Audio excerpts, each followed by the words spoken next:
Coming up, a groundbreaking investigation is changing everything we thought we knew about Tutankhamun. 9 years old, and he is sitting on one of the greatest thrones in the ancient world. Tut was a warrior. These are battles that he was involved in. The most advanced scientific tests uncover how the young pharaoh died. He fell down from the chariot. The heart was badly crushed. They couldn't even use that as part of his passage to the afterlife. A new analysis of his burial reveals what happened to Tut after he died. So there's just so many things wrong in terms of royal mummification. The face was cut off and replaced with the face of Tutankhamun. This is definitely an explanation for the charring on the mummy. And a surprising theory explains the survival of Tut's tomb. Every royal tomb had been robbed. Tut's still remained relatively untouched. Ultimate Tut on Secrets of the Dead. This is the enduring mystery of Tut.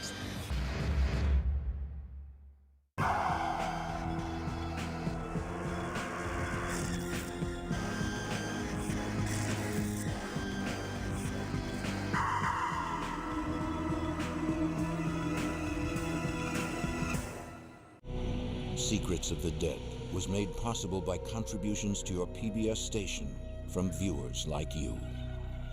Thank you.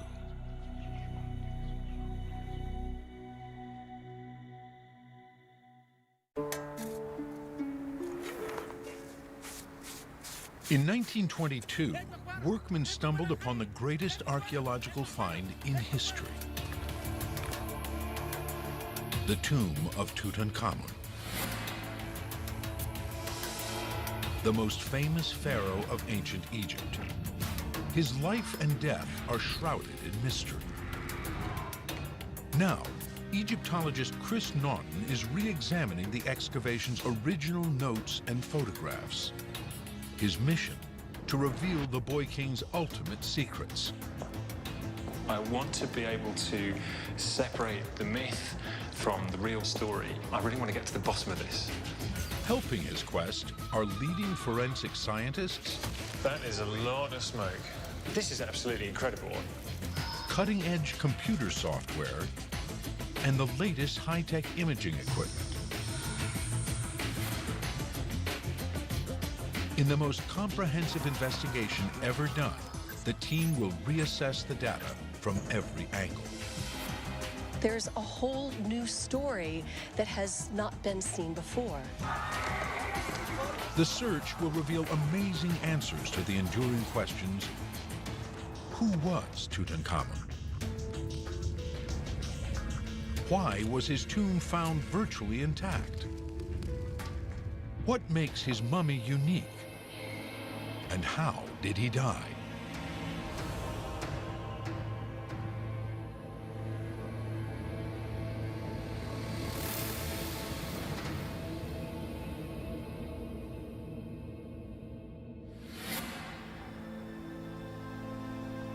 Egypt, land of pharaohs.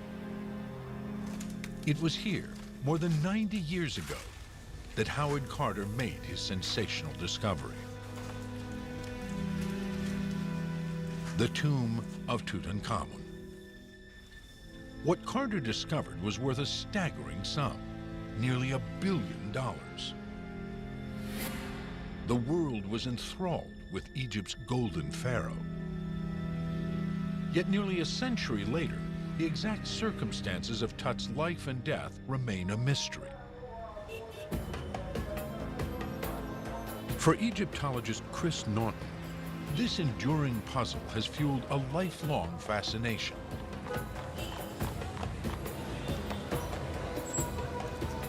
In his attempt to finally answer the questions surrounding the Boy King, he has gained access to Carter's original notes and photographs. The main reason why there are still so many unanswered questions about Tutankhamun and his burial are that ultimately the immensity of the discovery defeated Carter. In the years remaining of his life, he spent all of his time documenting the objects, but then he died, not having got to the point of final publication. His notes were simply boxed up and put away and almost forgotten, and people simply haven't looked at that material and tried to answer these questions. Scouring Carter's material, Chris is now discovering a number of clues that suggest something out of the ordinary in Tutankhamun's burial. Certain aspects of the burial are anomalous. So, for example, objects in great quantities deposited in the tomb in a somewhat disorganized manner. We can see that from the drawing here. Despite all of the items inside, the tomb itself is tiny. Other royal tombs Carter studied at the time contained long entrance corridors and large burial suites, often with pillared halls. There is nothing like this in the tomb of Tutankhamun. The tomb of Tutankhamun is substantially smaller, and it's much, much simpler as well. There is also something mysterious about the mummy itself. The photographs that we have of the mummy show that it seems to have been in a pretty unhappy condition when it was discovered, and Carter notes that here and there were a number of lightly wrapped pads of linen, the linen being reduced to the consistency of soot. There are lots of unusual aspects to this burial, lots of questions still unanswered, in fact. With these first clues and other details gleaned from his study of the notes, Chris begins his quest to solve the mysteries of Tutankhamun. He starts at the spot where Carter made his momentous discovery: Egypt, the Valley of the Kings. Beneath the valley lie tombs belonging to ancient Egyptian pharaohs. Many are vast and complex, consisting of a warren of interconnecting chambers.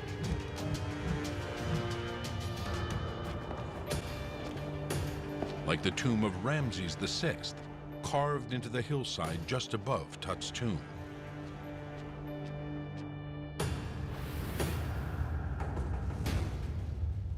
At the base of the valley is KV-62, the tomb of Tutankhamun, a modest affair with just 4 chambers. One of the most popular attractions in Egypt, it receives thousands of visitors a day. To Chris's trained eye, nothing here makes sense. These bizarre features are vital clues to the real Tutankhamun story.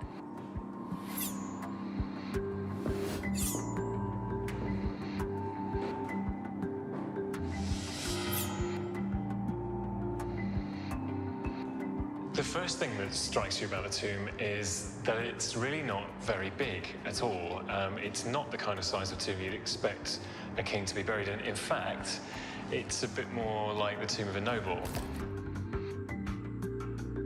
But Carter and his benefactor Lord Carnarvon found a treasure trove crammed into an impossibly small space. In the antechamber, they discovered goods the king would need in his afterlife: chariots, weapons, couches, and chests. In the annex, they found more of the same. In the burial chamber, they found a nested set of 4 shrines. Within the innermost shrine was a stone sarcophagus. It contained 3 nested golden coffins and the mummy of the boy king.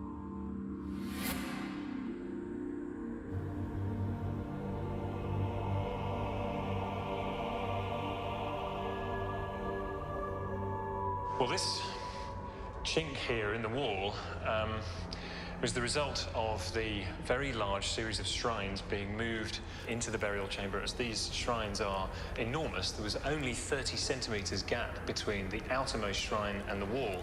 So the people responsible for the burial would have had a devil of a job to get all this material in there. And in fact, the only way that they managed to do it was by removing this chunk of wall. It shows that this tomb was not designed to house these shrines. They were meant for somewhere much larger. They were meant for somewhere else. Chris also notices the lack of embellishment on the walls themselves.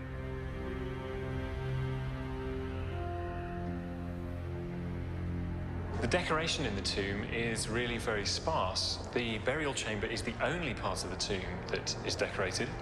The figures are very large. There's quite large areas of undecorated wall space in between them. Normally, in the tomb of a king, you would expect a large quantity of very esoteric religious texts relating to the passage of the king from life to death. Nothing in the tomb seems fit for a king. And there is something remarkable about the coffin, too. The feet have been hacked off to fit it into the sarcophagus.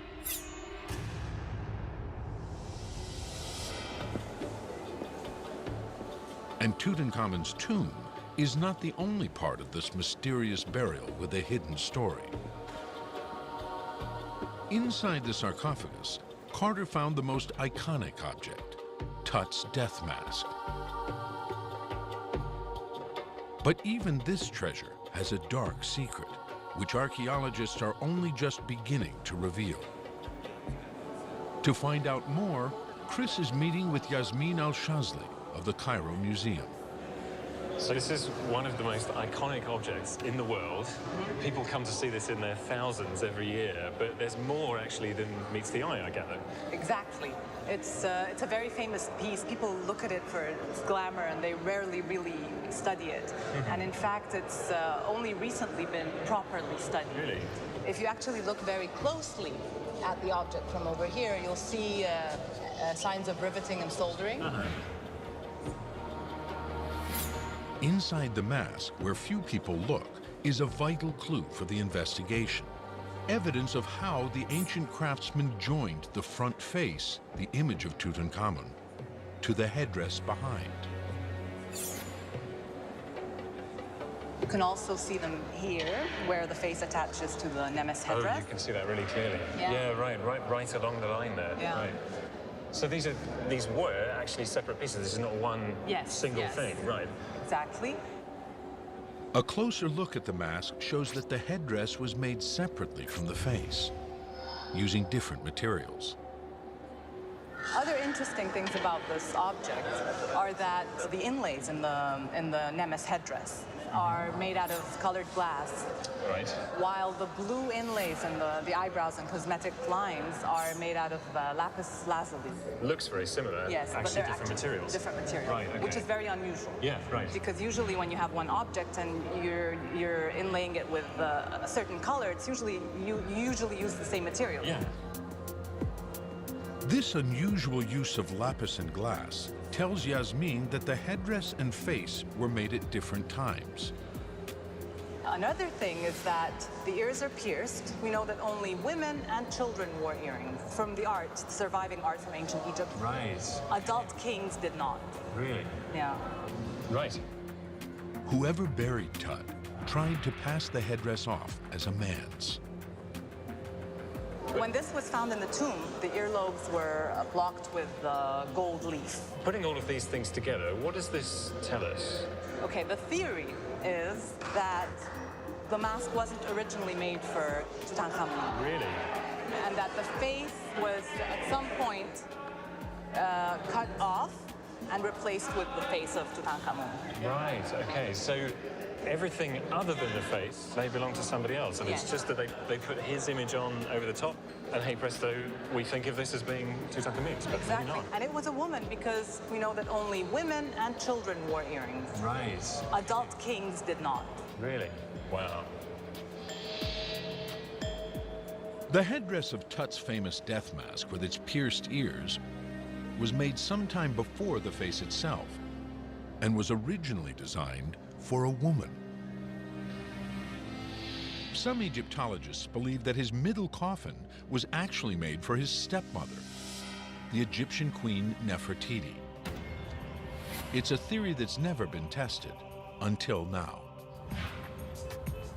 In Riverside, California, Professor Amit Roy Chowdhury works at the cutting edge of facial recognition software, developing programs for security firms and the military. Using the latest technology, he aims to determine whose face is represented on the middle coffin. So the question that we are going to answer is, do the features of the middle coffin match the Nefertiti mask better or the Tutankhamun death mask better. To compute the similarity between two faces, the software identifies and maps the facial features of both individuals. Professor Roy Chowdhury starts with Nefertiti. So this is a face mesh in blue, and on this mesh we have marked the features that are of interest, the corners of the eyes, the mouth, and so on. And when the mesh is completely aligned with the face, the computer now knows where those feature points are on top of the face. From the mesh, the computer identifies crucial areas of the face, giving a signature pattern. The process is repeated with the Tutankhamun death mask. Now Professor Roy Chowdhury has a unique pattern for both faces. The purpose of doing this is to come up with an objective measure and a number. This number cannot be obtained just by staring at those faces. We can have some idea that they're similar, but by doing this process of coming up with a signature, you are coming up with a number. The distances between the signature points are tiny, ranging from 2 to 4 millimeters, because essentially most faces are similar. For the computer, these differences are statistically significant.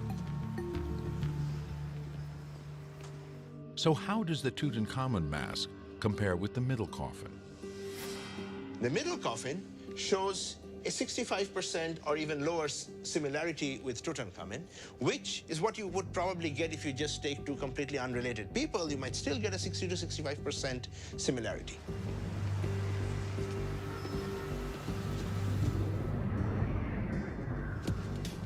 So what about the Nefertiti bust? How does that compare? We see actually that the middle coffin shows an almost 85% similarity with Nefertiti. This gives us a very high level of confidence in saying that the representation in the middle coffin does indeed resemble the representation of Nefertiti that we had started off with. So these results are great, and they provide solid numbers to stand behind those theories. The work at Riverside is the most convincing evidence yet that Tutankhamun was buried with second-hand grave goods. And one treasure found in the tomb reveals that Tut's identity changed even during his lifetime. This throne, found in the antechamber, bears a different name. The hieroglyphs spell out the name Tutankhamun. At some point during his life, Tutankhamun changed his name. And why would he be buried in his stepmother's coffin in a tomb unfit for a pharaoh? Had he fallen from grace with the priesthood, guardians of the sacred afterlife? To answer this question, Chris needs to investigate Tutankhamun's early years. Chris is heading south to Luxor.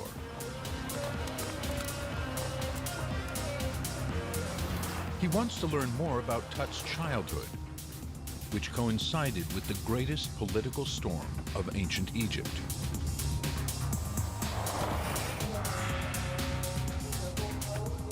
Melinda Hartwig is an expert on this period in Egyptian history. It is a time of shifting loyalties, of religious upheaval, of civil sort of unrest, of wars being fought. This is the enduring mystery of Tut that continues to hold our fascination. Melinda is going to show Chris around Luxor Temple, the heart of ancient Thebes, Egypt's religious capital for more than 1,000 years. It was a sacred site that Tutankhamun's father destroyed.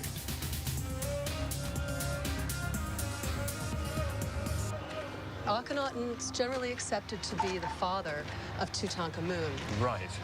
What's also fascinating about Akhenaten is that he proclaims this new religion focusing on one sole God. Akhenaten was one of the most controversial figures in Egyptian history. he banned the worship of Egypt's most popular god, Amun. Then he ordered Egyptians to worship a new god, the sun disk, Aten, and he even named his son after the deity. Chris, I want to show you something here. This throne was found in the tomb of Tutankhamun, but what's interesting about it is that it is inscribed with the name Tutankhaten, and this name was given to his son by Akhenaten. Thebes was the spiritual home of the god Amun, previously head of the Egyptian pantheon. But after banning the worship of Amun, Akhenaten had the Amun priests arrested.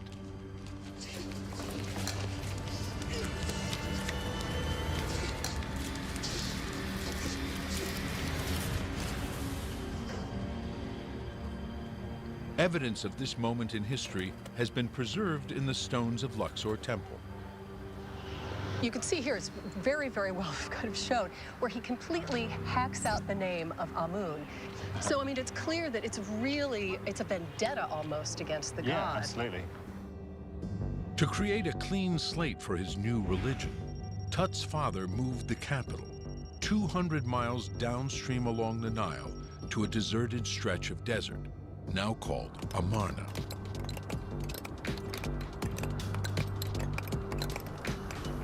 Here, he constructed a monumental new city from scratch. Akhenaten was charismatic, but when you start looking at the whole Aten revolution, you realize how narcissistic it actually was.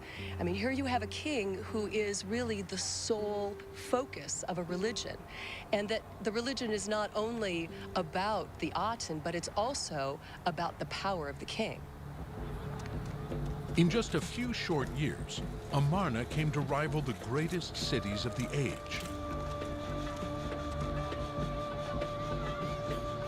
Akhenaten imagined these changes would last for centuries. He even named his son Tutankhaten, living image of the Aten. For several years, the boy prince must have had a carefree childhood, spending time with his sisters, including Ankhesenamun, 4 years older than him, who he would eventually marry.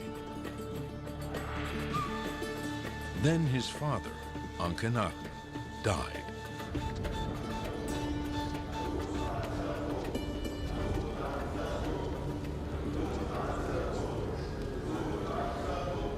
Tut's story now turns to the ruins of the city at Amarna, which showed the moment when the boy prince took up his birthright.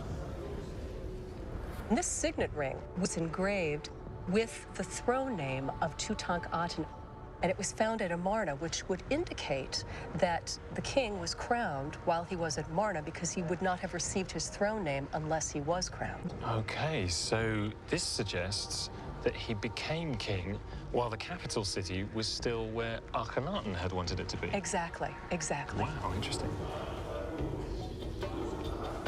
In his father's city at Amarna, the young prince was crowned pharaoh.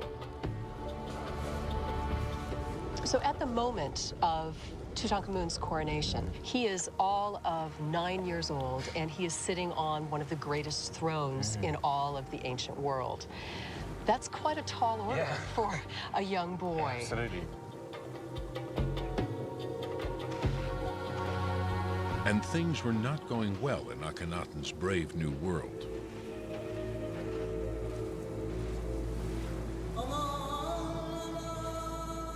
At Amarna, burials have been found of ordinary people with severe malnutrition, spinal injuries, and stunted growth.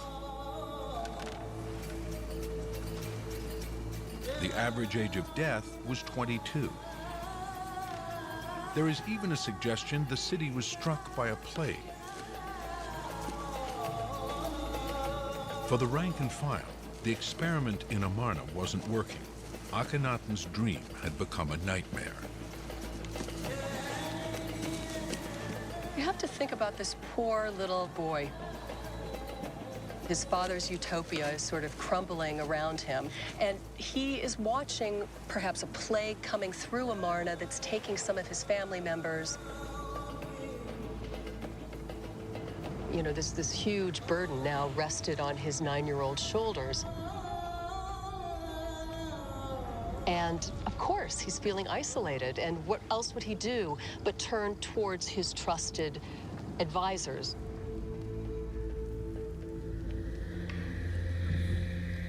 Tutankhamun's chief advisor was his vizier, I.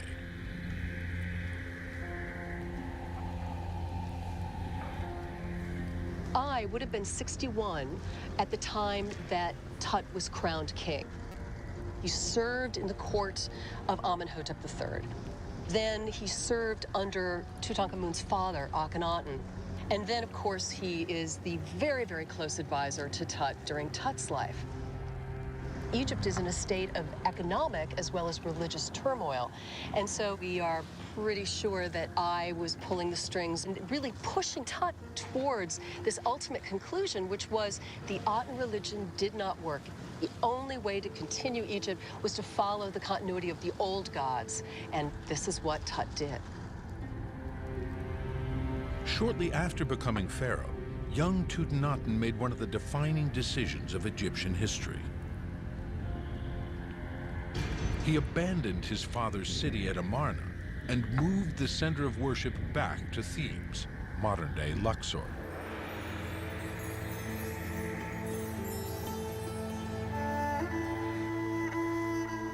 Today, all that remains of Akhenaten's once proud city is a bunch of mud bricks, some temple foundations, and a carved stela marking the boundary. Tut's move signaled a return to the past. His father's reforms were abandoned.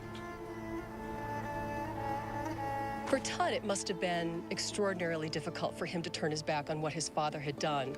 I mean, as a 9-year-old boy, you hold your father in such high regard, and to completely turn your back on those policies, to go back to the enemies of your father and say, well, let's go ahead and make up. It must have been extraordinarily difficult. But Tut went further than just making peace with the priests of Amun. Radically, he changed his name to show the depth of his support. Tutankhaten means the living image of the Aten, and he changes his name to Tutankhamun, which means the living image of Amun. It's a pretty close name to the god Amun if you're trying to show an allegiance to him. By adopting the name we are familiar with today, Tutankhamun, the young king allied himself with the god Amun. But that wasn't all he did to show his support for the Amun religion. As this corner of a Karnak temple testifies. Here we have the statue of Amun, and yet with the features of Tutankhamun, which pretty much shows just how far Tutankhamun has come, completely embracing the old god Amun-Ra, to the point that he's actually representing his own face on the statue of the god Amun. Tutankhamun had reinstated the priests, restored stability to the country, and was represented as the supreme god of Egypt. He would have been a hero to the nation. So why, instead of having a magnificent tomb like Ramses VI, was Tut hidden away in a few rooms at the bottom of the Valley of the Kings with a bunch of second-hand grave goods?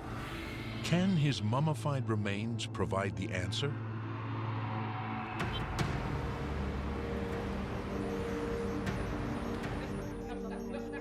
In 1968, Tutankhamun's skeleton was x-rayed by a team from Liverpool University.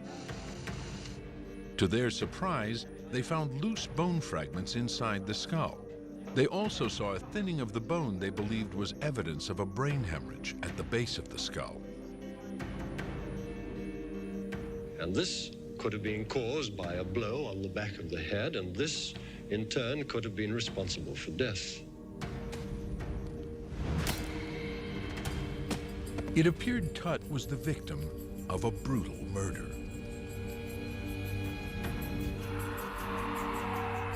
But in 2005, new tests were performed. The 3,000-year-old mummy was given a full CT scan. The team, led by radiologist Dr. Ashraf Salem, were looking for further clues to support the idea of a blow to the head. Now, Chris is in Cairo to meet Dr. Salem. He wants to see if the CT scan results verify the 1968 conclusions. This was the main objective, looking for the depressed fracture, which actually we couldn't find any depressed fractures in the skull.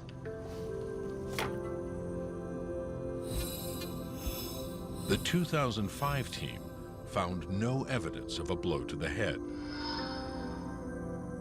As for the bone fragments inside the skull, they discovered that they had been broken away from the neck vertebrae during the excavation, when Carter dismembered the mummy. They somehow then got into the skull when the head was reattached to the body after the removal of the golden mask. Murder didn't seem to explain how Tut died, but they did find something else. We noticed a peculiar fracture that we saw in the lower part of the thigh bone on the left side. The edges of the fracture are coated by a thin layer of resin. So we started to think, how could resin get inside the bone and coated unless he suffered from an open wound fracture? And when it comes the day of the mummification, they rinse all the body with resin. Some of the liquid resin got inside the wound, down to the bone, and coated the edges of the fractures. The wound was still open and bone exposed when Tut was mummified. Tut clearly suffered some sort of traumatic impact. It has to be a severe trauma, like, for example, riding a chariot and he fell down from the chariot. Yeah, this is an assumption, but it seems logical because at that time a king would be fond of, riding chariots, and then he fell down from it. Now, a dramatic discovery among the carved blocks at Luxor Temple provides an exciting new clue that may explain Tut's death. These pieces of a carved relief, broken and reused in the years after Tut, have been pieced back together. They reveal a new image of the boy king and provide a missing piece of the puzzle. The key block is the one that we see right here, and that shows Tutankhamun with his hand drawn back, ready to shoot a bow. And we can see that, in fact, this is part of a huge battle narrative showing that he was not alone. Tut was, in fact, part of a larger scene that shows him in full battle.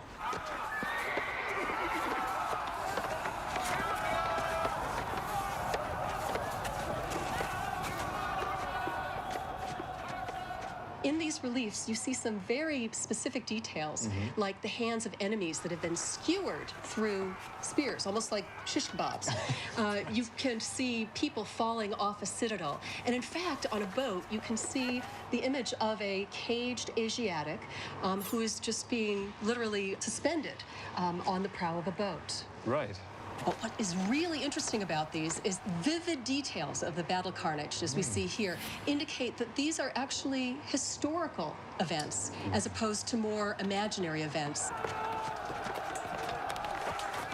It would make you think that Tut was a warrior and that these are battles that he was involved in himself. For the first time, we have evidence Tut was a warrior fighting in battles. Could the carvings explain his death? These blocks may show us that Tut did die in battle and that the wounds that were sustained during that battle led to his death. Wow.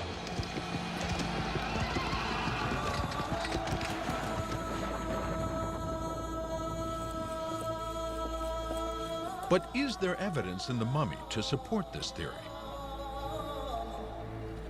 What sort of battle injury could have caused his death that wouldn't have been obvious?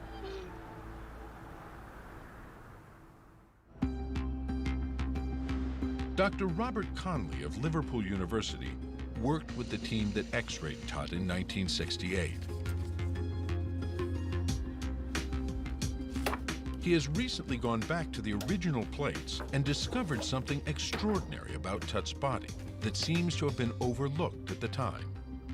This X-ray is of Tutankhamun's chest. Several immediate features. First of all, there is no sternum or breastbone. That is completely missing, and many of the ribs on the left-hand side have been broken away. Some of the ribs on the right-hand side have been broken. Others have been cut. One interesting thing is there is no heart. This is almost unique, as far as I know, in royal embalming. The heart was always replaced, was always carefully mummified, and there was usually a heart scarab associated with it. There isn't in Tutankhamun. So I suspect that the heart was exceedingly badly crushed, and so they couldn't even use that as part of his passage to the afterlife. To pull these threads together and try to solve this puzzle, Chris has come to England. He's at Cranfield University's forensic department. Here, a team of scientists is combining all the data from the original scans and X-rays from the last 90 years. They have created a simulation of Tut's body in a virtual autopsy using this unique technology.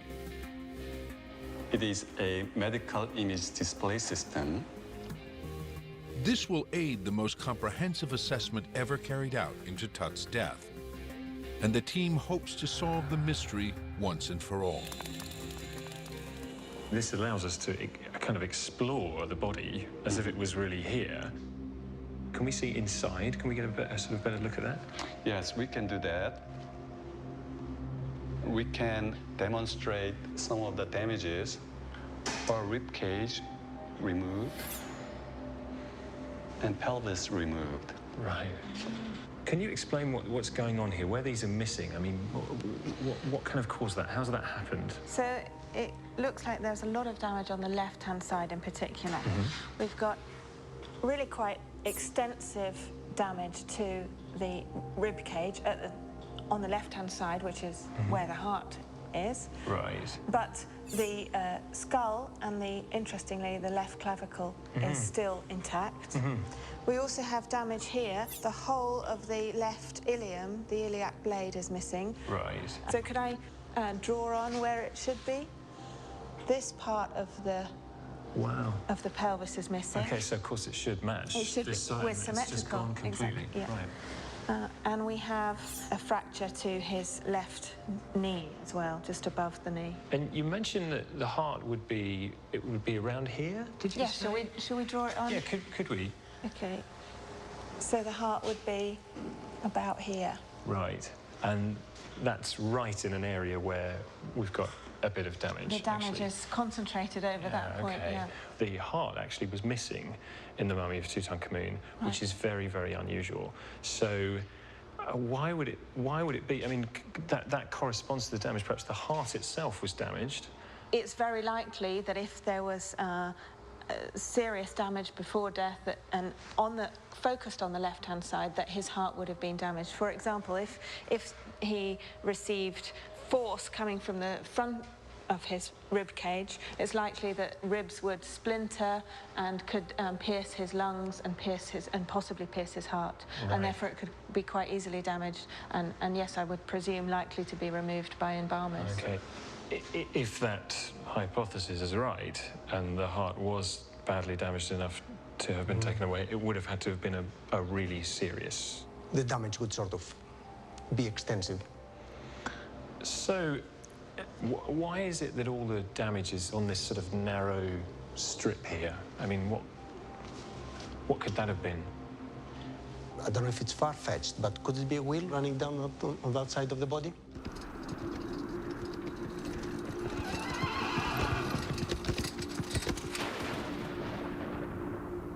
The only wheeled vehicles in Tutankhamun's time were chariots.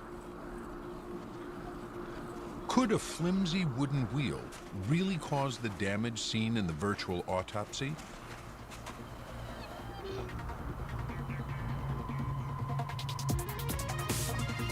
Chris is meeting Mike Brown from Advanced SimTech. They specialize in computer modeling of traffic accidents for court cases and auto safety investigations. With detailed CGI models, they can chart the forces operating on the human body in a number of catastrophic accident scenarios.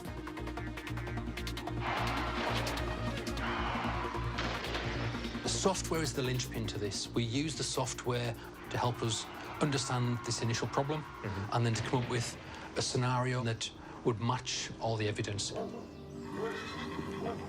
For the first time ever, Mike plans to see if the same software can analyze the scenarios involving a chariot crash. Maybe these tests will shed light on what happened to Tutankhamun. The first thing Mike needs to do is understand how a chariot moves. Are you trying to stand on over the axle? You're going to be, yeah. Or are you going to be forward? How do you spread your weight? Have most of your weight over the axle. He's come to meet a group of stunt riders who have a replica Egyptian chariot he can use for his virtual reconstruction. I'll let you know just before the scanner comes across onto you. With a laser scanner, he builds a 360-degree image of the chariot with a driver and then inputs it into the software. It's just about to come back onto yourself, Jerk. He also attaches an accelerometer to measure the chariot's speed.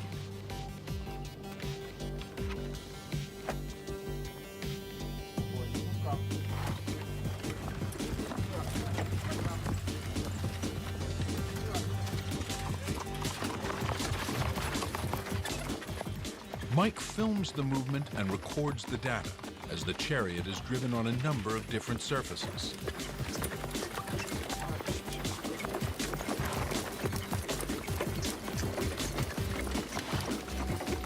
Initially, I'm quite happy with what I can see. I'm looking at some of the acceleration pulses. I'm looking at the change of motion. And yeah, everything seems quite interesting. Hopefully what we'll do now, we'll take this data back to the office, we'll interrogate it and get it ready so we can take it directly into the software and then see what we can reproduce for Tutankhamun's reconstruction. Using the information, he wants to recreate an accident that matches the trauma pattern in the mummy. With the same precision he would use for a car crash, he runs a number of simulations. Modeling the chariot scenario. If I can just show you some of the work that we've been doing. The first example is the rider standing on the chariot. Chariot strikes an object on the ground, whether it's a broken bit of something else or a rock. It's just sufficient to tip the chariot over. The rider's unbalanced, he's then thrown straight out of the chariot and effectively then just travels across the ground until he loses his forward momentum. It's quite a major level of injury we'd expect from a scenario such as that. The predominant injury is a head injury. We're also getting general trauma right across the body, but the head injury is the critical thing. Okay, and that doesn't match, of course, with what we're seeing here. In the mummy of Tutankhamun, there's no damage to the head. Simply falling from a chariot couldn't have caused the injuries seen in the mummy. The next model shows Tut lying on the ground and being run over. But whichever way the chariot struck the body, it didn't produce the specific straight-line injury pattern to the pelvis and torso displayed in the mummy. For Mike, there was one last scenario to try. The scenarios we can see here has the rider on the ground, not lying as he was earlier. He's now on his knees, whether he's attempting to get up or look around, we're not too sure. But what it allows us to do is to get a direct impact, a blunt trauma across the main torso. We have the wheel coming in to impact on the left-hand side of the pelvis and the left-hand side of the chest. We've carried out several different variations on this.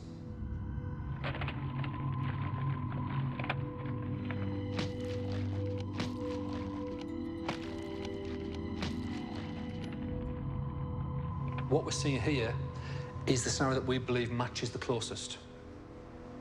So, are you both happy that this kind of blow gives you the trauma that we see in the right places, but also misses the parts of the body that are apparently untouched? It's a very good combination of injury. It fits the effects and the symptoms we see here, and it also is severe enough to cause death. Yes. Would you say, Mike? That's a good question. I mean, is it enough? Is this a serious enough accident? Everything's in the right place, but is it enough to kill somebody? You've got critical organs behind the rib cage. The level of trauma, the force is being applied directly into the chest.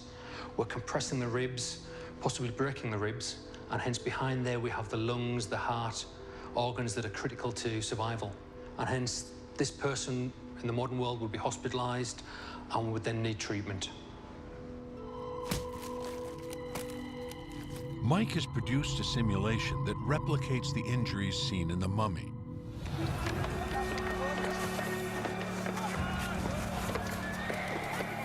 And it fits perfectly with the battlefield scenario of Tut kneeling to get up if his own chariot was damaged and then being mowed down.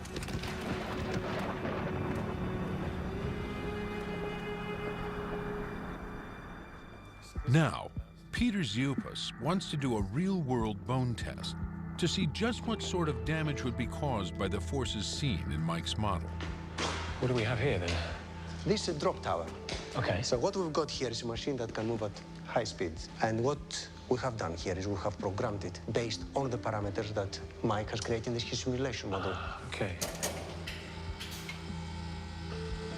The machine drives a bar downward with the same force a chariot wheel would have traveling at 26 miles per hour.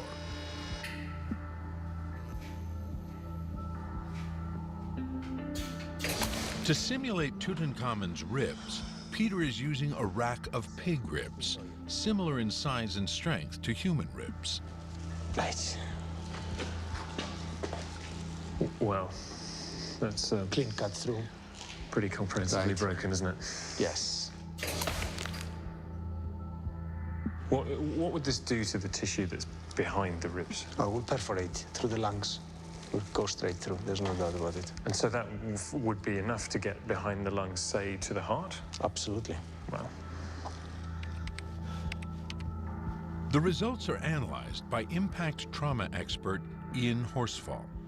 You can see here the load is about 800 newtons, that's about 80 kilos load, and they've displaced about 12 millimeters, about 1.2 centimeters, then fractured quite cleanly and been pushed back into the support behind. So what would the result of an injury like this be? I mean, how serious is this? Well, the potentially quite serious because those are going to push through into the lungs, so there's a very good chance that that would cause the lungs to collapse later on, added to which any other organs that were struck, such as the heart, could be damaged. There's also danger of tearing major blood vessels, such as the aorta inside the chest, which would cause very quick death. So there's not much chance that somebody suffering an accident like this would come out of it alive. Is that fair? I think there's a fair chance they would die from this, yes.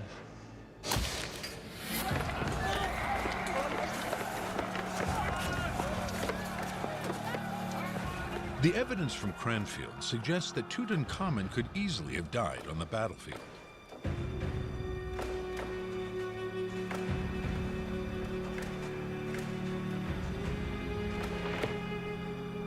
Like all Egyptian kings, he was then prepared for mummification. And the missing heart in the mummy adds weight to the suggestion the torso was severely damaged. According to Egyptian mummification expert Salima Ikram, the embalmers would only have removed the heart if it were badly damaged. It must have been crushed beyond recognition. For the Egyptians, the heart was the most important thing because they believed that that was a seat of intellect, of emotion, of character, of your soul. And so the heart was left in the body because it was needed in the afterlife when you would face the gods and they would judge you. Tutankhamun is probably unique in being the only royal mummy not to have heart intact.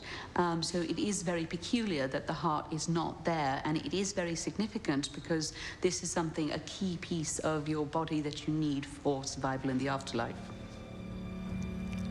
The Egyptians mummified their dead because, of course, they believed that you live forever, and the afterlife is an eternal life, and so you needed to have your body preserved as well as possible because your soul had to re-enter it, so you could reanimate it. So you lived on a very physical level in the afterlife as well as on a spiritual level. And so the Egyptians came up with mummification, which preserved the body, which served as a repository for the soul.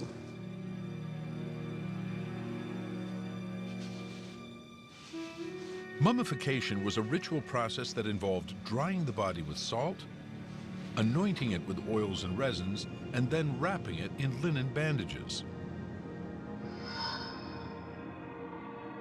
The mummies of the 18th dynasty, Tut's immediate predecessors, are considered by many to be the finest examples of embalming ever produced.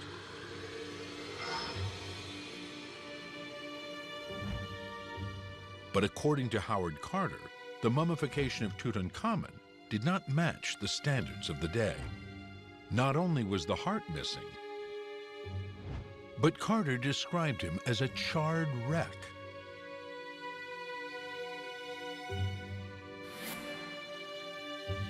He offered no explanation for this conclusion, and no further analysis was done.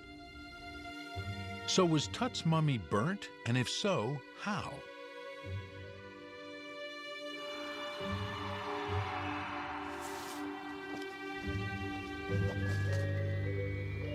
The mystery has remained unsolved until now. Buried amongst the books in Robert Connolly's office is something extraordinary. A piece of Tutankhamun's flesh. It's the only piece outside Egypt and has laid untouched for decades.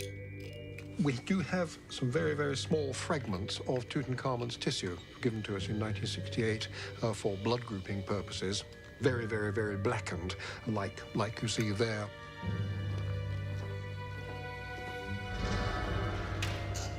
Robert wants to do a chemical test to see if he can find what has caused the blackening. As a control, he is also taking a sample from this mummy, so he can compare it with his findings from the Tut tissue. This mummy is a very good comparison for work with Tutankhamun. It is almost certainly 18th dynasty, and so therefore roughly the same age as Tutankhamun. And I can just ease a little piece out. Robert puts the tissue samples under a scanning electron microscope to determine their chemical composition. I have a sample for you. The microscope works by firing electrons at the sample and measuring how they scatter. The pattern of scattering indicates what chemical elements are present, as well as the proportions of the different elements. This is, as far as I know, the first time that an ancient Egyptian mummy has been analyzed by this spectroscopy method. The first sample to be tested is the Liverpool mummy. Helping Robert with the analysis is forensic archaeologist Matthew Ponting.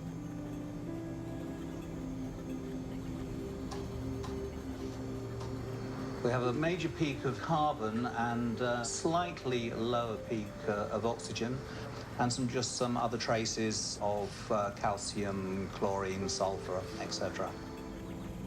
These are the elements one would expect in a piece of mummified tissue. Carbon and oxygen dominate the spectrum, while other elements appear in smaller amounts.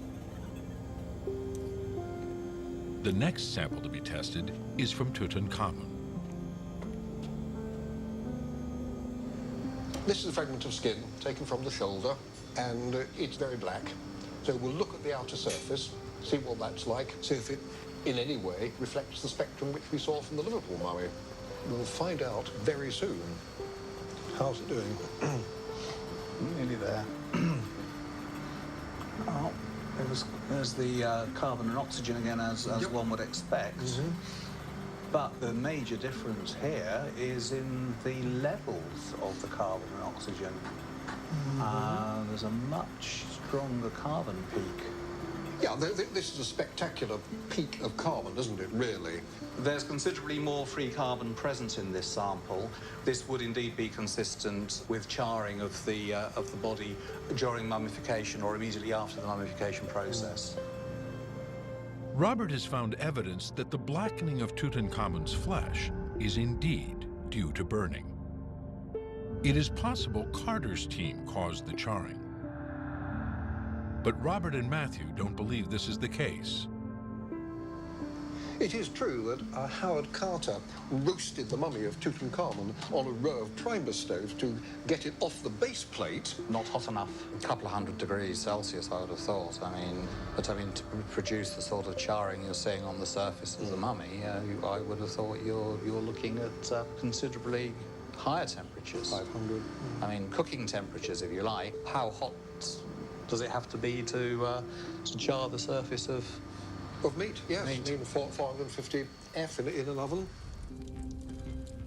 Tutankhamun's mummy is the only royal mummy known to have been charred. Somehow the mummified body got very hot, but wasn't entirely destroyed. What mysterious process could be responsible for the burnt tissue? For Chris Naughton, the puzzle of Tut's death may finally be solved, but an even greater mystery remains. What happened to his body, and who is responsible? Coming up on Secrets of the Dead. It's indescribable, really. This is everything an archaeologist would hope for. A groundbreaking investigation is changing everything we thought we knew about Tutankhamun. This tomb was prepared in a hurry and became an incubator. A new analysis reveals what happened after he died. Literally every royal tomb had been robbed. Tut's still remained relatively untouched. Ultimate Tut on Secrets of the Dead, next on PBS. This PBS program will return in a moment. This week on NYC Arts, an interview with actor Christopher Plummer. Well, I've always tried to be different in films that I do anyway. Keep me alive in some good roles, and I'm terribly happy. And a look at Longhouse Reserve. An alternative to the usual suburban backyard. Join Philippe de Montebello and Paul Azan for NYC Arts. Thursday night at 8 on 13.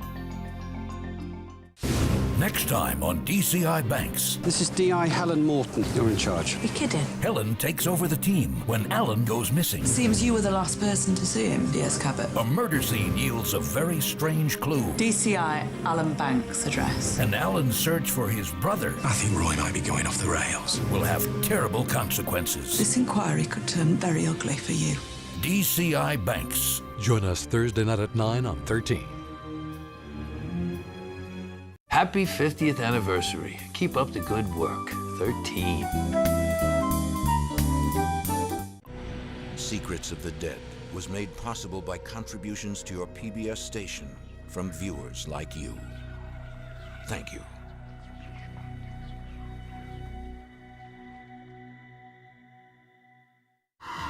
We now return to Secrets of the Dead, Ultimate Tut. It's a mystery 3,000 years in the making. Tutankhamun has captivated the world since he first made headline news. Yet few know his real story. Now, Egyptologist Chris Naughton is re-examining the excavation's original notes and photographs. His mission, to reveal Tut's ultimate secrets. I want to be able to separate the myth from the real story. I really want to get to the bottom of this. So far, Chris has discovered that Tutankhamun betrayed his father's revolution and died in a battle far from home. There's a whole new story that has not been seen before. He was buried in a tiny tomb with used burial offerings. And strangest of all, a chemical analysis of his mummy has proved it is burnt. What mysterious process could char the skin of a mummy? That is a lot of smoke. This is absolutely incredible. And just why was Tutankhamun's the only tomb in the Valley of the Kings to survive virtually intact?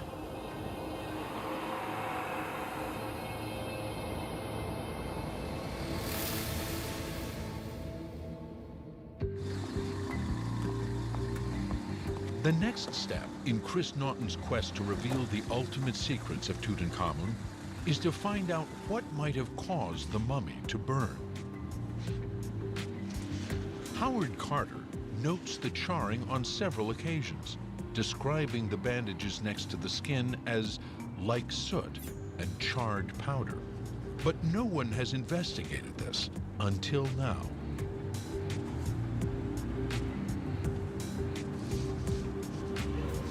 Armed with the results from the mummy's chemical analysis, Chris is heading to BRE, the Building Research Establishment in Watford, England. Hi, David. Chris, pleasure to meet you. Hello, nice to meet you. Welcome to the lab. Thank you. Give you one of these first. Okay. David Crowder, the lab's chief analyst, is going to help with the investigation. So this is where the magic happens? Yes. We've got a variety of rigs here. There's a representation of a house on the right. So, David, this seems like a pretty extraordinary situation to me. Have you got any idea how an Egyptian mummy could come to be charred? Well, we know that there's various oils used in the mummification process. And in the fire investigation community, we know that linseed oil can produce self-heating. Linseed oil, probably used during Tut's embalming, is just one of a group of vegetable oils capable of generating heat when mixed with oxygen. A heating reaction is accelerated when the oil is spread over a large surface area, such as rags or the bandages used in mummification. Could this char a mummy? So what we've prepared here is some quantities of rag and linseed oil. What we want is to maximise the surface area of the linseed oil that's actually adhering to the rags so that that reaction can occur with as much access to air as possible.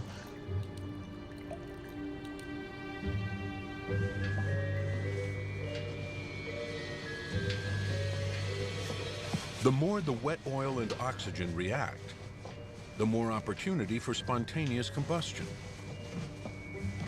And it's important, obviously, that the oil hasn't dried, that it is still wet for this to occur. Yes, if the oil had already finished its reaction, then there would be no more heat thrown out. But if the oils on the body were still wet at the time the bandages went on, then it's possible. Yes. Like the wrappings on a mummy where the oil is still wet. Rags are soaked and bundled up tightly so the oil doesn't dry out too fast. Then they're covered in more cloth, just like layers of mummy bandages. So this is our test area where we're going to set down our samples. What I've got here is thermocouples. We'll just enter these into the bundles, and what that means is that we can monitor the temperature within the bundle as it occurs. If we go outside and have a look at the logging equipment, we can see what sort of temperatures we're achieving. A thermocouple is a wired thermometer that sends a reading back to a computer in the lab's control room.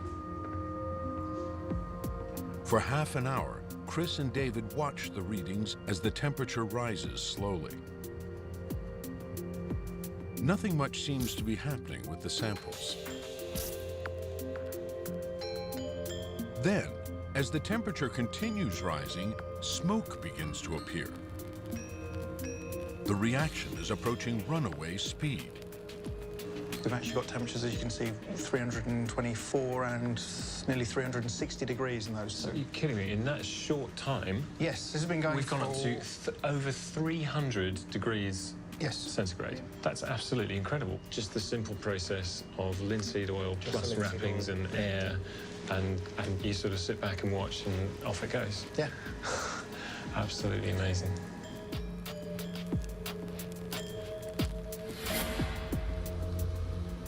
In recent years, this type of reaction has caused a number of high-profile fires, including this one in Philadelphia. It started when a cleaning crew left behind a bunch of oil-soaked rags.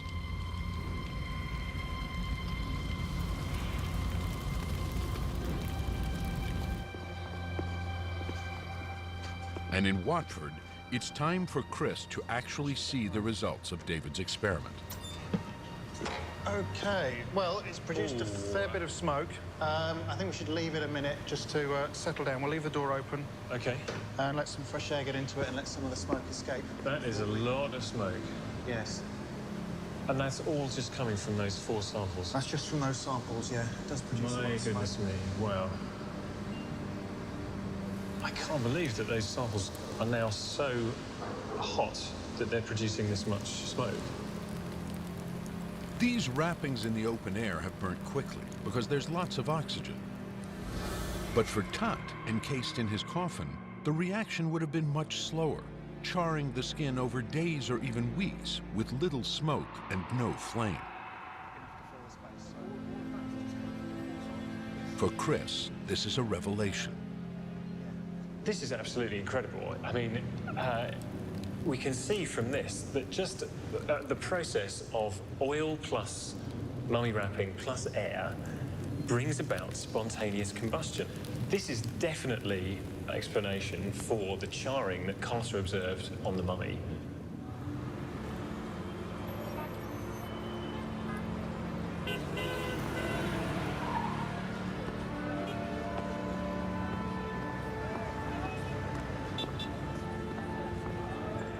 Armed with this explosive new evidence, Chris is back in Cairo to discuss these findings with mummification expert Salima Ikram. For spontaneous combustion to take place, something must have gone terribly wrong with Tut's mummification. Normally, you have 40 days of desiccation and then 30 days of the application of these oils and unguents and resins and wrapping. So it is possible that this sort of combustion occurred because they hadn't sort of paced their oils and drying time properly. And it was just sort of a rushed kind of thing. Right. But look at what it did. I mean, the poor thing's completely destroyed. Poor guy. So is there anything else like this that is a bit out of the ordinary? Well, the embalming incision is also a bit odd. We've got these photographs. You can see over here. Oh, that's actually it there. Yeah, that's the embalming. That's where they go in. That's Right, where they go in. So instead of having a nice, neat thing going like this, or like this, this one sort of goes in towards the navel, and is really quite large and kind of brutal and very unusual. There's also the arm positions. Yeah. Because instead of being crossed high up on the chest, they're quite low down here. Yeah, that doesn't seem, that's not the Osiris pose you'd expect at all, is it? They're much, much lower. Much, much lower, much more relaxed. So in the hierarchy of mummification, if we can speak of that, where does this body fit in? It's peculiar for a king to be mummified like this because generally, you know, in the hierarchy of mummification, you have something that is superb, which is the king, and then the elites going down one step, and then sort of common people who sometimes don't even get mummified. So there's just so many things here that are all basically wrong in terms of royal mummification. Things were not going well in preparations for the young king's afterlife. The grave goods were second-hand and stuffed in a tomb not designed for royalty.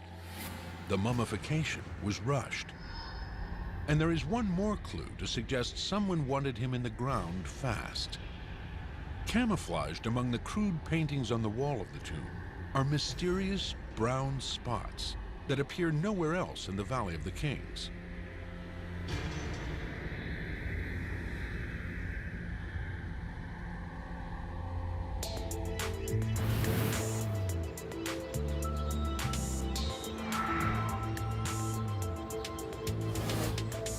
The spots are the subject of an investigation being carried out by the Getty Institute in Los Angeles, California. It's part of a conservation program focusing on the preservation of mankind's most iconic cultural heritage. Our project is the conservation of Tutankhamun's tomb.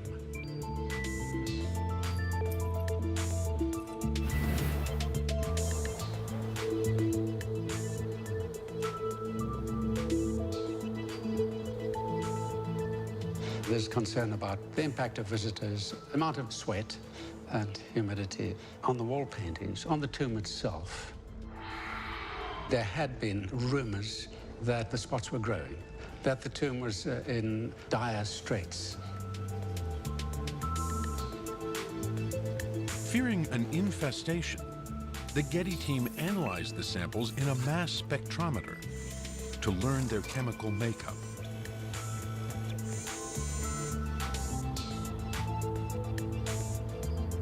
Harvard microbiologist Ralph Mitchell is analyzing their results. You see this big peak. That peak says a lot of malic acid. Malic acid is a common metabolic product of microbes. So what it said to us was, those spots are microbial in origin. The investigators now need to know if these microbes are growing. Are they really engulfing the tomb? So we took a tiny piece of the wall and we put it under a scanning electron microscope. And what you're seeing here is a piece of the stone from the tomb magnified thousands of times and showing that there are, to our amazement, no living microbes on that stone. Normally, we would have expected to see mold growing all over that piece of wall. And what you're seeing here is a scanning electron micrograph from a normal surface growing mold. Here you see the threads of the mold growing. It's what was missing from that King Tutankhamun wall. Chris is faced with another mystery. The chemical trace of malic acid shows evidence of microbial action, yet no living microbes were found. Further, a study of Carter's original photographs showed the spots were the same as they are today. Living microbes didn't cause them, nor modern tourists. So how did they get there? And why are they unique to Tutankhamun's tomb? Ralph Mitchell has now identified some modern microbes that match the chemistry of the ancient ones which produce the spots. We've identified a small number of fungi that may be the cause of the brown spots in the tomb. So what we'd now like to know is what sort of environment would make those fungi grow and produce the brown spots. So we ran a simulation experiment. Ralph knows moisture is the key to fungal growth. He thinks Tutankhamun's tomb, unlike others in ancient Egypt, had damp walls which allowed fungi to grow. To test this, he swabbed a sample of the fungi on wet and dry pieces of stone and fabric and left them for a week to see what would happen. As expected, the dry specimens show very little growth. But what about the damp ones? And you can see after 1 week, both the stone and the canvas have extensive fungal growth. With these results, Ralph believed the environment inside Tutankhamun's tomb was damp when it was sealed, evidence of the circumstances of his burial. This tomb was prepared in a hurry. It was painted in a hurry. The Pharaoh was buried in the tomb. The tomb was sealed. You had the moisture because the paint hadn't dried. The tomb now became an incubator. Ralph's research has shown that the tomb, like the mummy, was finished in a rush. But who would be able to hurry the sacred process of burial? And why? Egyptologist Melinda Hartwig believes the answer can be found in the tomb itself. We know that Tutankhamun was buried in a hurry, which means that he was buried by somebody close, somebody high up, an official. And we have a clue to who that person might be.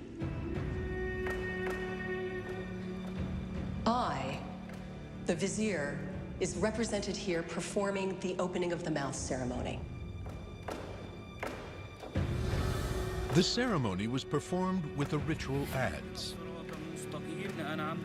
It was meant to restore the physical senses to the mummy, so the soul could keep using the body in the afterlife. Now, this was usually performed by a son on his deceased father.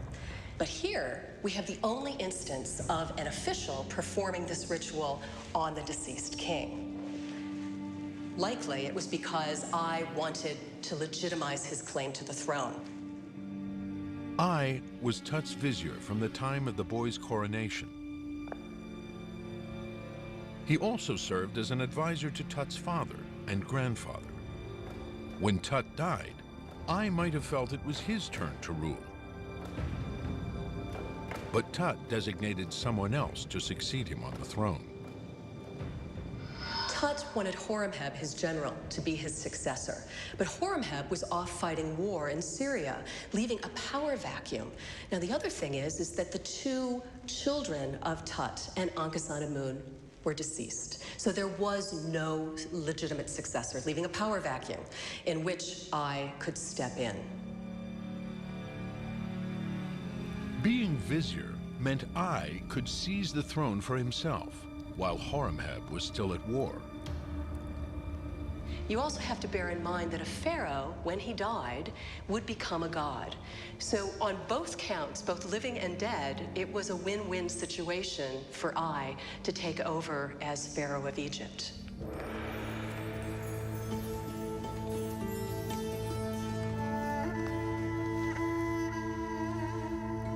To further consolidate his position, I forced Tutankhamun's widow, Ankhesenamun, to marry him. We have the evidence of a signet ring that has I's cartouche and Ankhesenamun's cartouche. It's like a wedding contract, so it really shows that the two of them were married. Ankhesenamun is sort of the tragic figure in this drama. Not only has she just lost her husband, but she also gave birth to two stillborn children. So there is no heir, leaving I to be able to fill that place.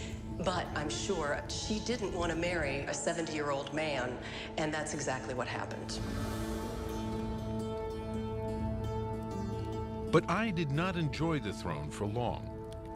He survived just 4 more years. And his tomb provides a twist to the Tutankhamun story.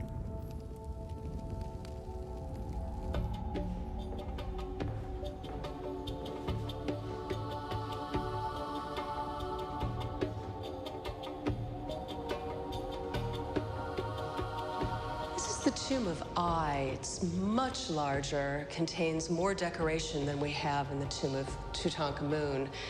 However, it seems that this was intended for Tut.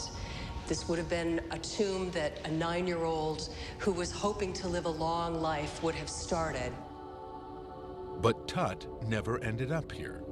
I did. And there's an interesting theory that, in fact, the tombs are switched. So that what happened is that this tomb, I's tomb, was intended for Tutankhamun, and that Tutankhamun's tomb was ultimately supposed to be for I.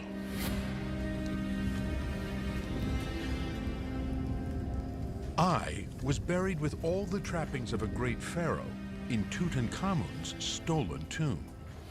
And now the peculiar features of Tut's burial are finally explained. At his death, the boy king was buried in a rush in I's cramped chambers. The necropolis guards then sealed the tomb door, apparently condemning Tut to an eternity of insignificance. Yet as fate would have it, Tut's tomb is the only one in the Valley of the Kings to have survived the centuries intact. Archaeologists are still trying to figure out why. In November 1922, when its treasures were revealed, it was a global sensation. But its discovery almost never happened. In 1915, Howard Carter, with his patron Lord Carnarvon, took over the excavation in the Valley of the Kings, despite the previous archaeologists declaring nothing was left.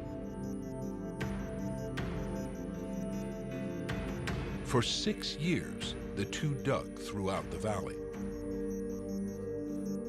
Carter had suspicions Tutankhamun was there, but they found no trace.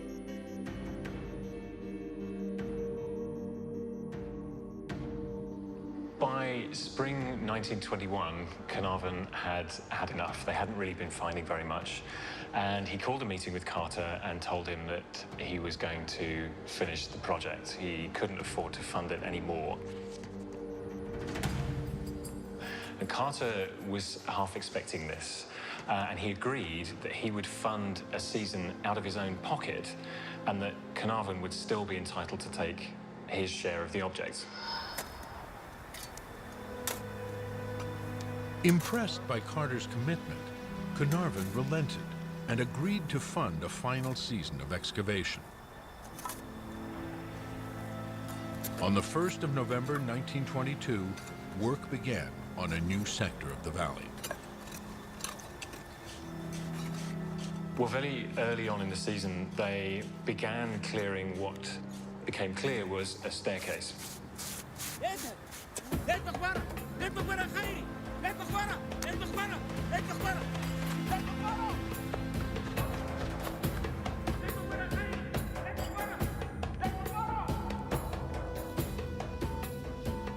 At the end of the staircase, they found a blocked and plastered doorway with the traces of the oval seals that you'd expect. And so Carter at this point sent a cable to Carnarvon explaining that at last we've made a wonderful discovery. There's a sealed doorway with seals intact. 3 weeks after that point, Carnarvon arrived at the excavation. And by this point, the workmen had cleared the passageway down to the second blocked entrance.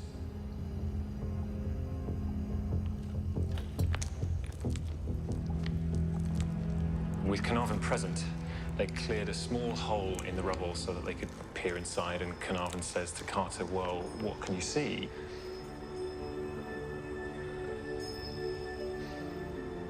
And this is the point at which Carter gives us those immortal words, wonderful things, strange images, animals, and gold, everywhere the glint of gold.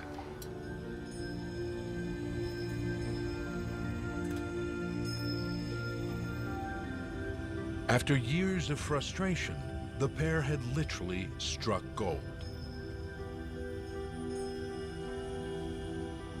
I mean, it's indescribable, really. I mean, this is everything an archaeologist would hope for. It's an intact tomb, exactly as it was left 3,000 years ago. It's as good as it gets for an archaeologist.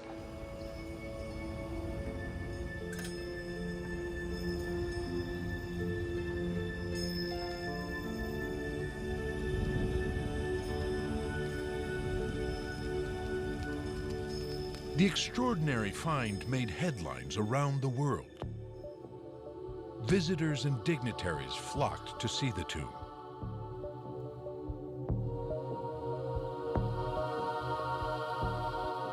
It was the most spectacular archaeological discovery that had ever been made to that point. It had all the ingredients you would want.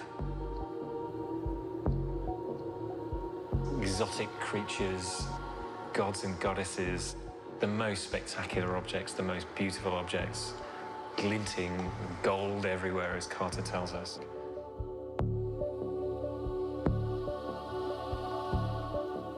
Carter recruited a team to conserve and pack the treasures so they could be moved safely to Cairo.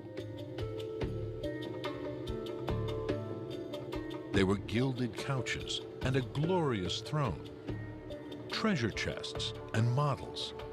At the heart of the tomb was a series of coffins, including an inner one of solid gold, weighing 240 pounds, that contained the mummy of the young pharaoh.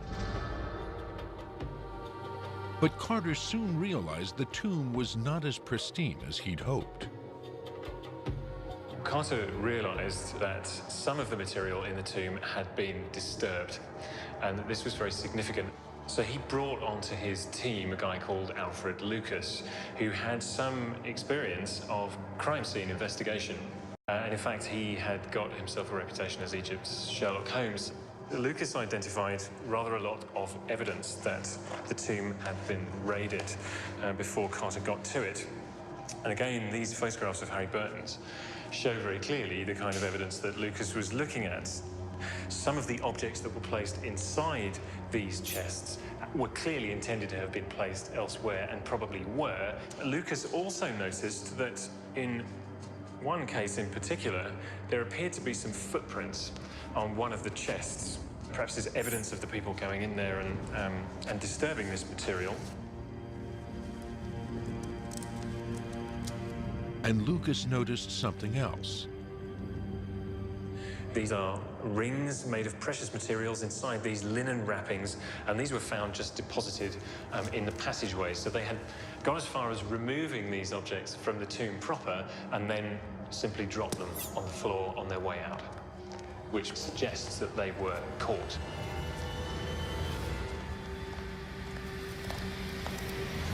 There was no mercy for the grave robbers. We know that tomb robbers met a rather grisly end because from the papyri, it says punishment, impalement. And we have the hieroglyph of impalement, which looked pretty grim. With threat of death, any robbery would have been carefully planned. The robbers had to be strategic. They wanted the things that they could remove quickly and that they knew would be of use to them in terms of being able to sell them on. Removing large objects, of course, would have been very difficult, would have run a greater risk of getting them caught. The other thing is, of course, you can't simply go down to the market with the death mask of a pharaoh who's just been buried. There aren't many people that would be prepared to take that off their hands, and so they were just looking for the things that they could resell.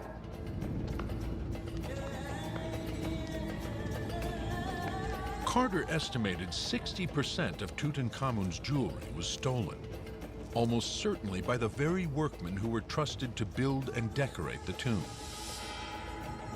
But the big-ticket items, the gold coffin and the mask, were untouched, a rarity in the Valley of the Kings. For some reason, every other tomb in the valley was stripped bare, in a crime wave that swept Egypt 200 years after Tut's death. This is the tomb of Ramses VI, cleaned out by robbers, who even managed to smash his solid granite sarcophagus. So what changed from Tut's time? And how did Tut's tomb survive unscathed?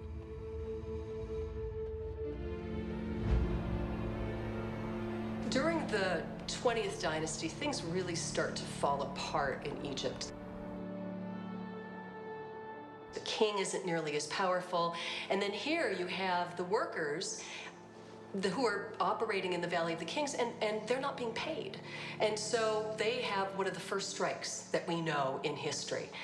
As a result, they have to reach to other forms of revenue, which included going into the royal tombs in the King's Valley. And from this, we have a number of papyri which detail the robberies of royal tombs.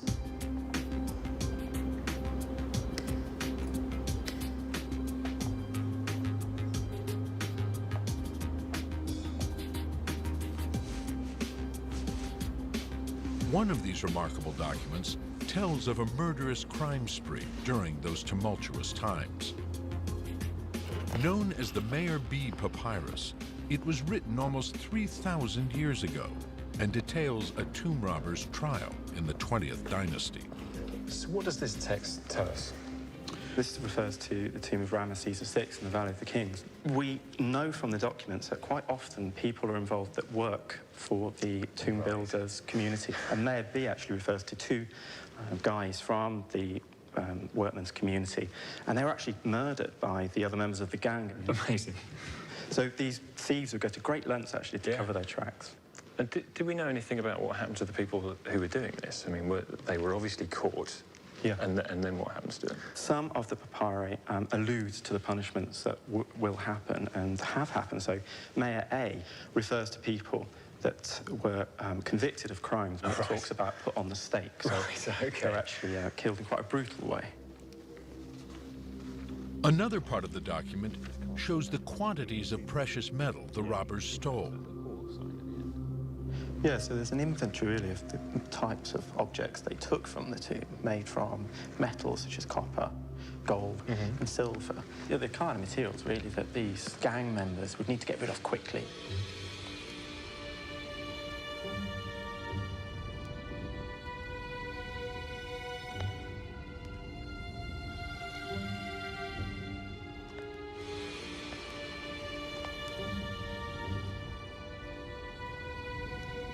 As law and order collapsed, tomb robbers were now happy to take religious objects and larger goods, not just the rings and bangles you could easily sell in Tut's time.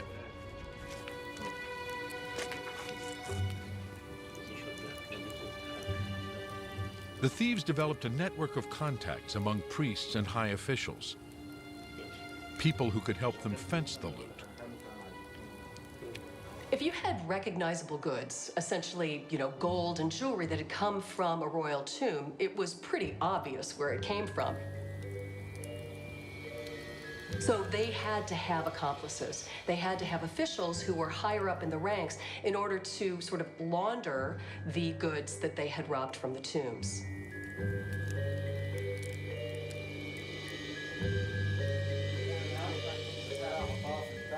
During this crime wave, the Valley of the Kings was stripped bare, except for one solitary tomb.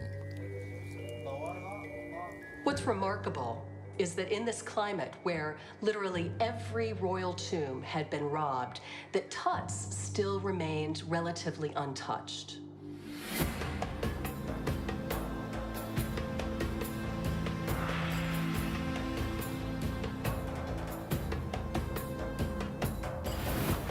Solving this mystery has been the life's work of geologist Steve Cross.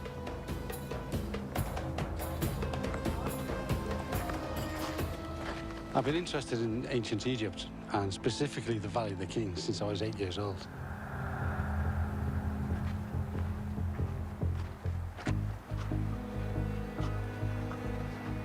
This study originally started by trying to ask a very simple question. Why was Tutankhamun's tomb discovered intact? When all the tombs were cleared out in antiquity, how come his was left fully intact? Steve began his quest by looking at old photographs of Carter's excavation. This is a photo of the tomb of Tutankhamun, taken shortly after the discovery. And we can see here the entrance to the tomb, cut into the solid bedrock. And we have Howard Carter, Lord Carnarvon, and his daughter Lady Evelyn Herbert. But notice here, this layer stands out. It's composed of different sized boulders suspended in a limestone matrix. Today, the Valley of the Kings has been landscaped to make it more accessible for tourists. But there is one place where you can still see this mysterious layer of sediment. This is the entrance to Tomb 55. What we're looking at here is the same layer that covered Tutankhamun's tomb. And what we can see is it's identical. All these different sized boulders suspended in this limestone dust matrix. Slowly, Steve develops a theory, but he needs more evidence.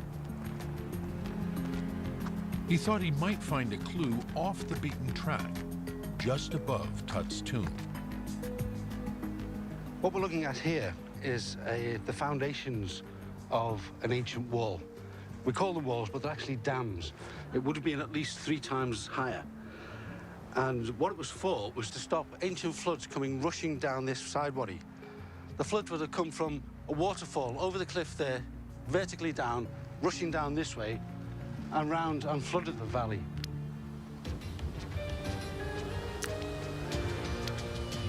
Steve is beginning to wonder if the most devastating force of desert weather might be the key. A flash flood.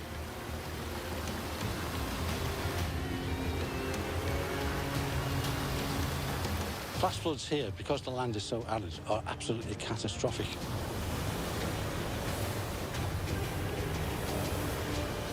They move masses and masses of detritus, which tear the way through the valley. It's an absolute catastrophe. Steve found further evidence in one of the previously robbed tombs in the valley. KV5, the burial place of the sons of Ramses II. Its inner chambers bear testament to the power of floodings through the ages. You can see quite clearly how successive flood layers have filled this chamber almost to the ceiling. One in particular, this one, from here to here, we can see that the layer goes from large stones to progressively smaller stones as we come to the top of the flood layer. This is caused by the flood, as it entered this chamber, dropping the heaviest stones first and the lightest stones last as the speed of the flood dissipated.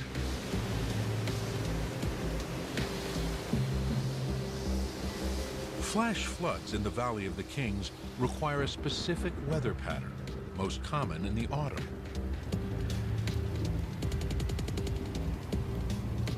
A low-pressure system hanging south of the Mediterranean generates an easterly wind over southern Egypt.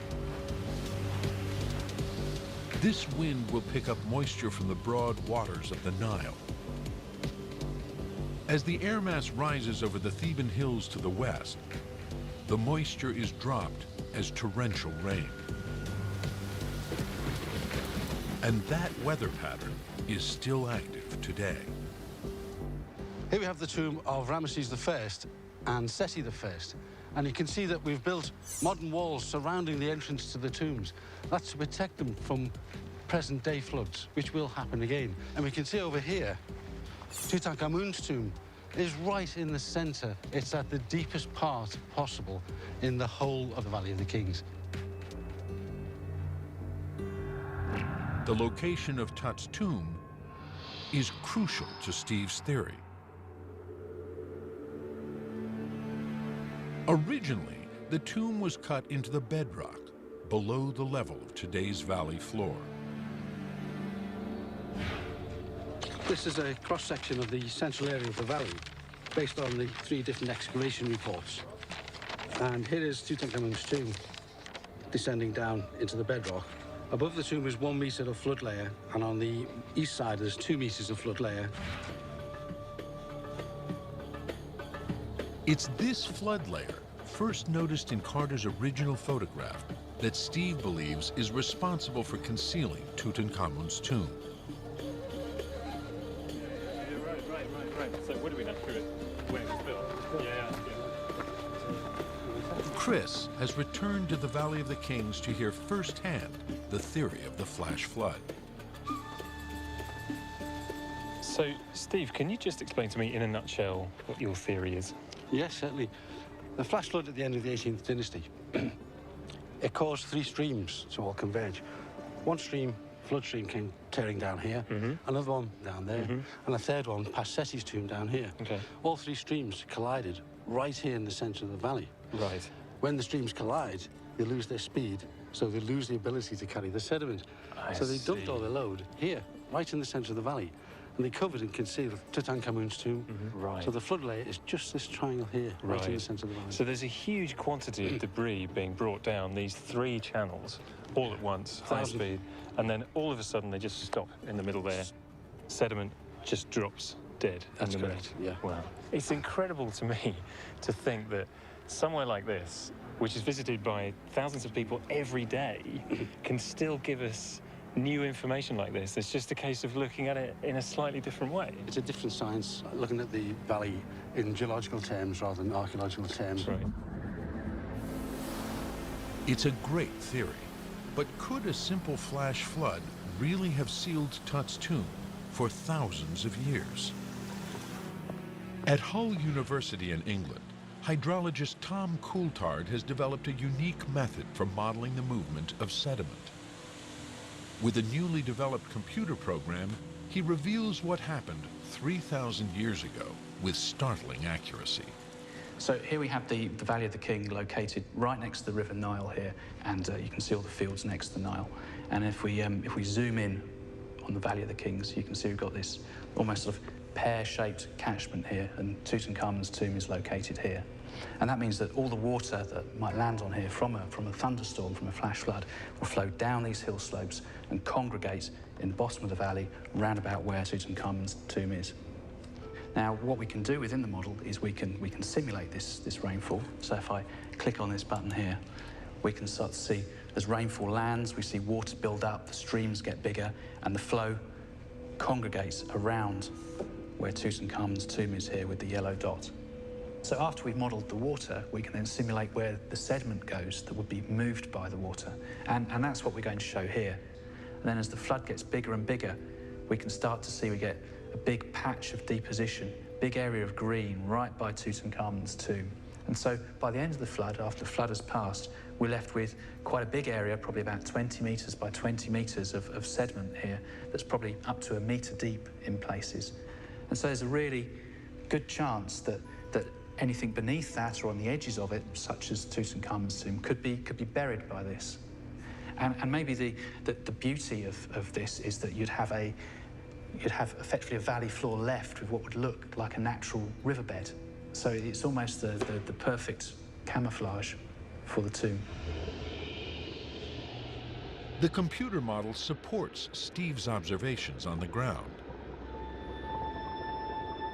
Using evidence from Tut's tomb, it is even possible to work out how soon after his death the flood might have taken place. On his body was found a floral collar, this one here. And the flowers that were used were cornflowers and mandrakes. They only bloom from mid-March till mid-April. So he was buried in the spring. As flash floods usually happen in October or November, my theory is that the tomb was only open to view for 7 months of the same year that he was buried.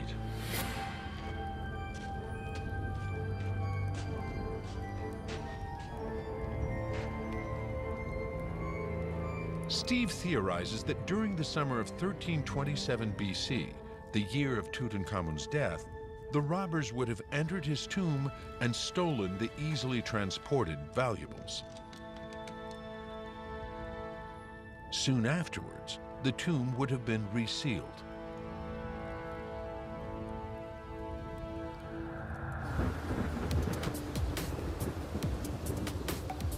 In the autumn of that year, Steve believes a Mediterranean depression moved south. An easterly wind whipped across the Nile, and thunderclouds formed above the western highlands. Rain poured down on the mountains above the valley.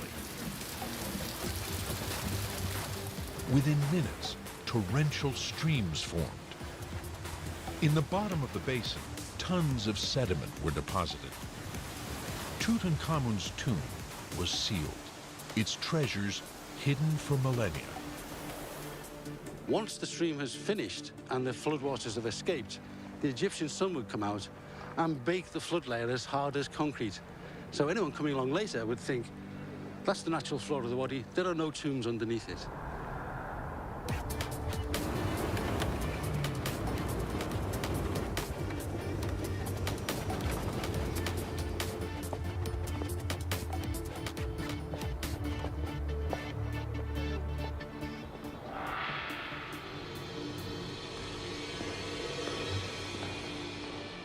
But the flash flood isn't the only reason for Tutankhamun to have remained unknown. There is another political reason.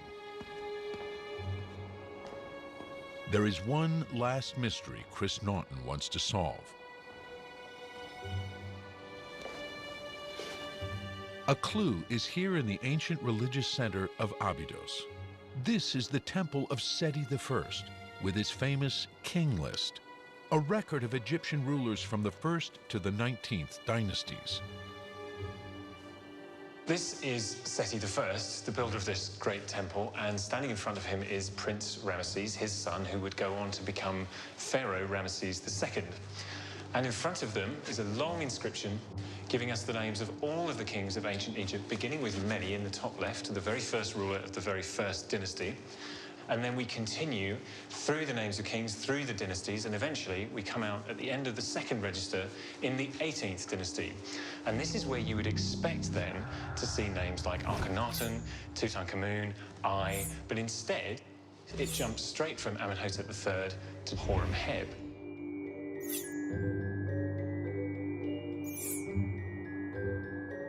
It was a very deliberate attempt by Seti I and Ramesses II to take them out of history, to pretend that this period never happened, Tutankhamun never existed. And what's happening here is that Seti I and Ramesses II are trying to tell you that this is the list of legitimate rulers of ancient Egypt, and they follow this list of legitimate rulers as the pharaohs themselves.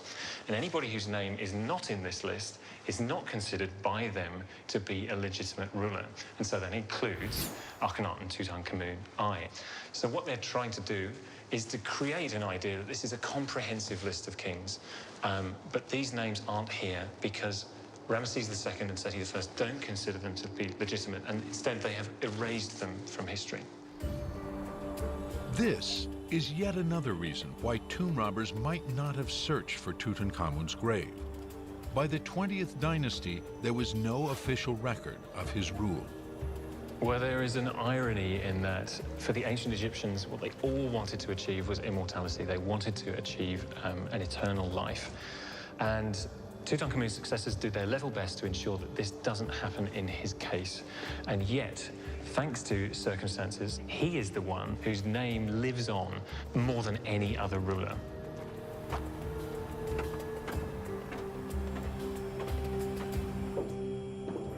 For Chris, it's the end of his journey and a chance to reflect on what he's learned.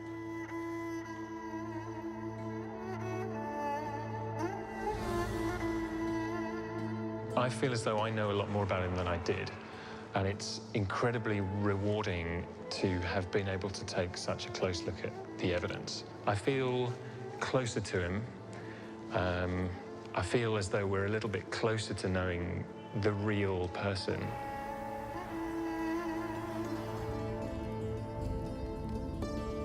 He is the boy king of the Amarna period. He died young. He died suddenly.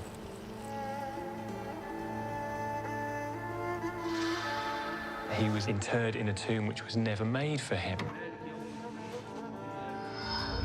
His burial equipment was, in fact, gathered from equipment that was already in use for other people.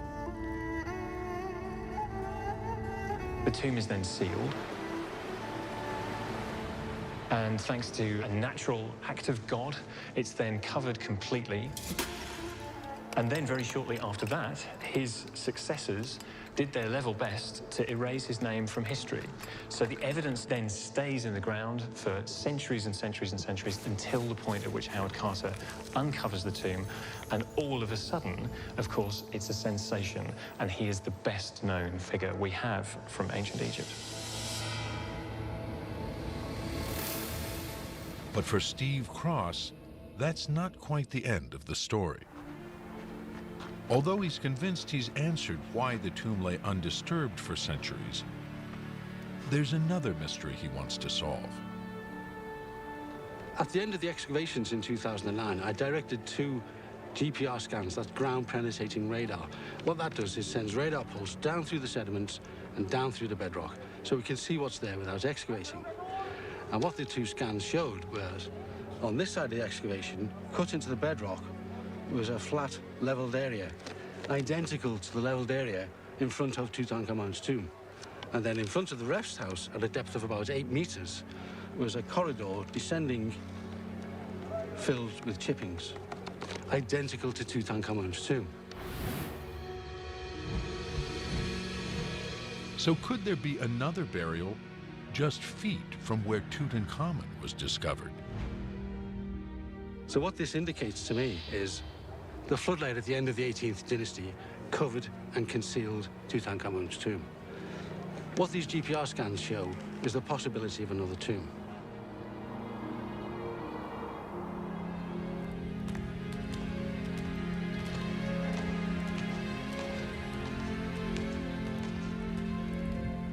If he's right, and it is unlooted, it could be a find to rival the discovery of Tutankhamun.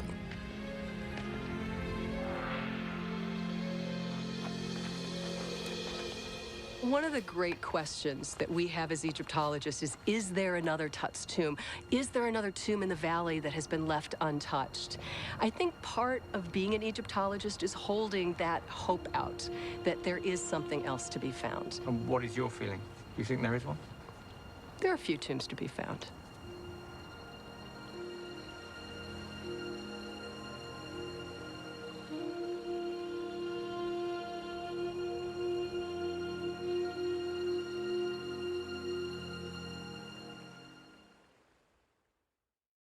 One tremendous thing about PBS is that it makes art accessible by putting it on a platform where millions of people can access it for free. And we need it. We need music, we need dance, we need great theater for our soul, for joy in our lives. A lot of people flip on PBS and hear or see something that wakes up that integral part of being a human being, which is enjoying the arts of other human beings.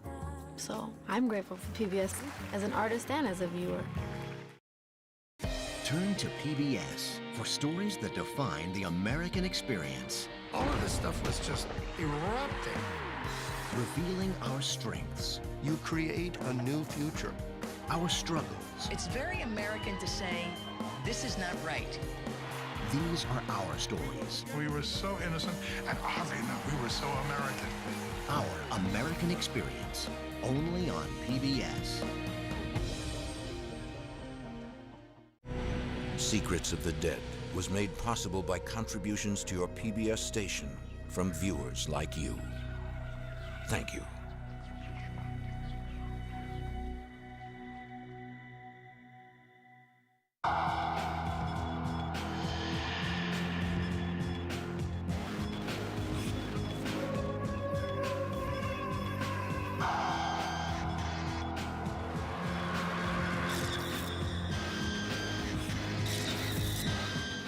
The Secrets of the Dead investigation continues online. For more in-depth analysis and streaming video of this and other episodes, visit pbs.org. This Secrets of the Dead episode is available on DVD for $24.99 plus shipping. To order, call 1-800-336-1917.